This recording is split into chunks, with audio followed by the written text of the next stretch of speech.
ધોળકામાં આમ આદમી પાર્ટી દ્વારા door to door લોકસંપર્ક અભિયાનનો લીલેજપુરથી પ્રારંભ કરાયો। ધોળકા નગરપાલિકાની આગામી ચૂંટણીની આમ આદમી પાર્ટી દ્વારા અત્યારથી જ તડામાર તૈયારીઓ શરૂ કરી દેવામાં આવી છે। ધોળકા નગરપાલિકામાં સત્તા પરિવર્તનના નિર્ધાર સાથે આમ આદમી પાર્ટી દ્વારા ધોળકા નગરપાલિકા હદ વિસ્તારમાં ડોર ટુ ડોર લોકસંપર્ક અભિયાન શરૂ કરવામાં આવ્યું છે, જેમાં આમ આદમી પાર્ટીના આગેવાનો દ્વારા વિવિધ વોર્ડમાં ફરી નગરજનોના અભિપ્રાય મેળવી રહ્યા છે।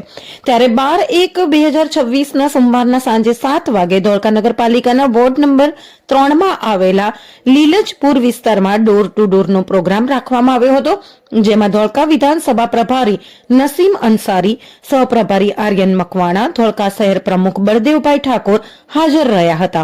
रिपोर्टर इदरीस शेख, धोळका। हम दिखाएंगे सच्चाई की खबर चैनल को लाइक कीजिए, सब्सक्राइब कीजिए और हमारे साथ जुड़े रहिए। हम दिखाएंगे आपको सच्चाई की खबर।